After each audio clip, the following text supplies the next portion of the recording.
Mary Ann Nichols was Jack the Ripper's first victim. She died on the 31st of August 1888 on Bucks Row. She was around the age of 42 years old of the time of her death, and she worked as a prostitute just like some of the other victims of Jack the Ripper. Her body was found around 3:40 a.m. by a cart driver, Charles Cross. He was on his way to work. Dr. Rhys Ralph Lewin examined the body of the woman. His findings were recorded and then inquested the testimony and reported back to the Times of London. The description provided by the Casebook, a website that is obsessed with the Ripper catalogues. The injuries found on Nichols' body was that large vessel of the neck on both sides was severed and a circular incision, which terminated at a point about 3 inches below the right jaw.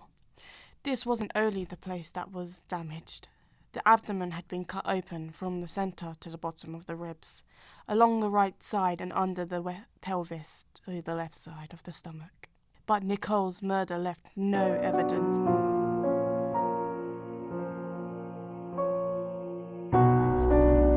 Annie Chapman, the second victim. Another Whitechapel prostitute. She was known as Dark Annie.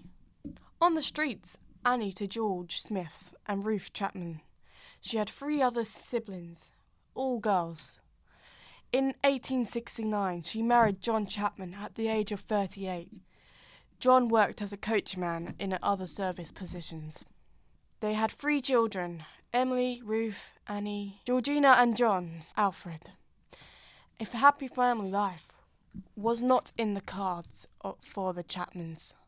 However, Emily Ruth died of meningitis in 1882 at the age of 12, and John Alfred was born disabled and surrendered to a charity school for care, possibly due to these tragic strains on their marriage. Both John and Annie Chapman became heavy drinkers. Annie was arrested several times for public drunkenness in Windsor, and a police report blamed her, drunk and immoral ways, for the end of the Chapmans' marriage around 1844 or 1885. John was no teetotaler.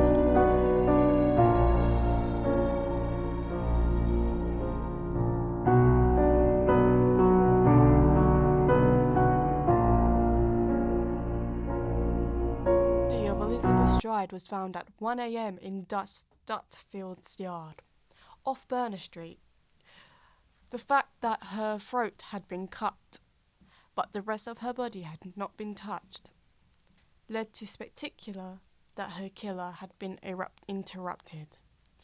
Elizabeth, or Long Liz Stride, spent the last afternoon of her life cleaning rooms in the lodgings house at number 32, Flower and Dean Street, where she had lived on and off for the previous 6 years.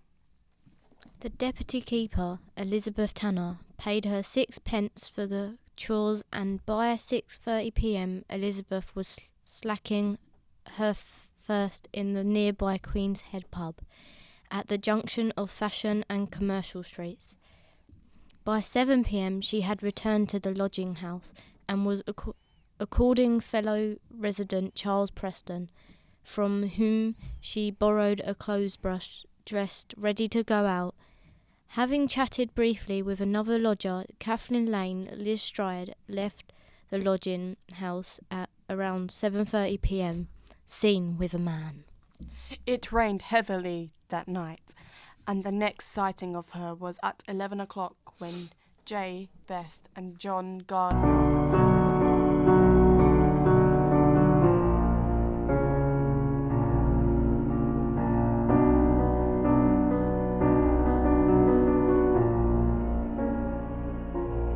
Mitre Square in the City of London at 1:45 a.m.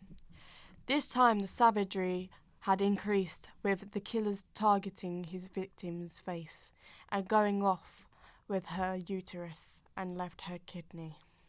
at more or less the exact moment that the body of Elizabeth Stride was being discovered in Dutsfield Yard.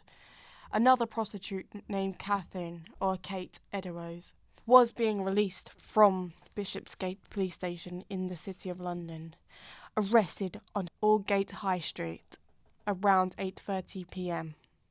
The previous evening she had been entertaining a crowd of onlookers outside number 29 Aldgate High Street.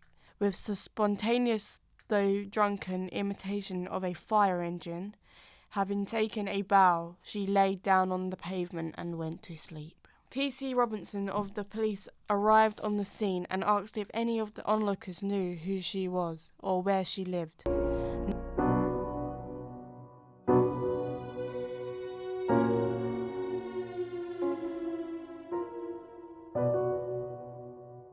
The fifth victim. At 25 years old, Mary Kelly was much younger than the other victims of Jack the Ripper. The Daily Telegraph described her as being of fair complexion, with light hair, and possessing rather attractive features.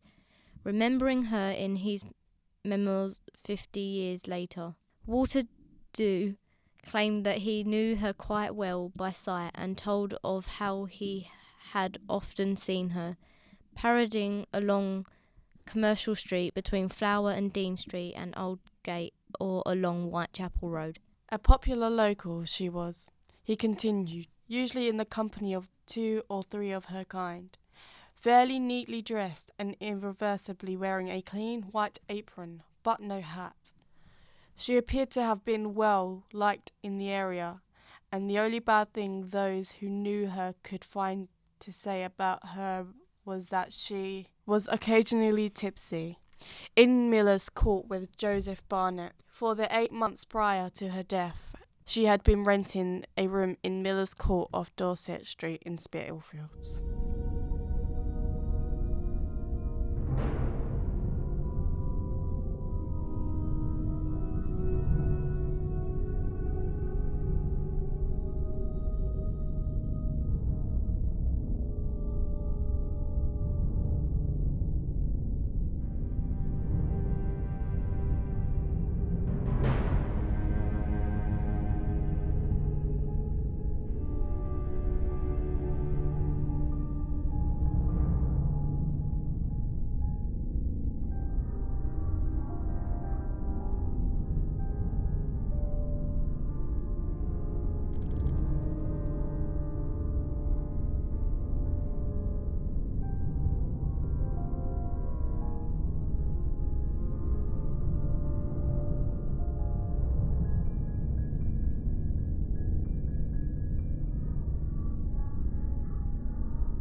I think most people, even if they live in London, have heard of Jack the Ripper.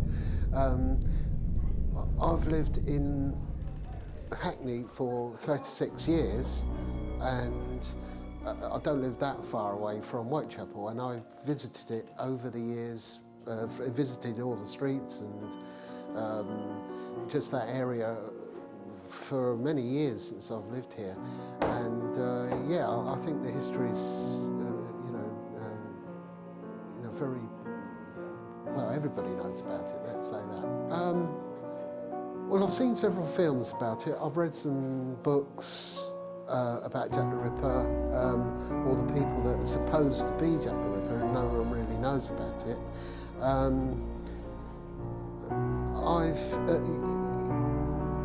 Yeah, I mean, it's just sort of common knowledge around around that area in London. Well, I would imagine that a lot of people in the whole of this country had heard of Jack the Ripper, but it's a little bit personal, more personal to you when you live in the area, I would have thought. Well, I found it, quite interesting, but I don't particularly like the way that it's actually in sometimes quite glorified. You know, for example, they were going to change the name of the Ten Bells pub in Whitechapel. They were going to name it Jack the Ripper pub, and a lot of women's groups actually disagreed with that and demonstrated that it's glorified violence to women, and I've got a lot of sympathy with that, because I mean, most of the women that were murdered were unfortunately pushed into prostitution through having to be a prostitute, and you know, and a lot of sensational sort of stories came out of that, and I don't like the way sometimes it's over sensationalised. No, I haven't been on any of the Jack the Ripper tours, but my daughter was actually invited by one of her friends. She was a bit apprehensive about going, but in the end she agreed, and she actually quite enjoyed it.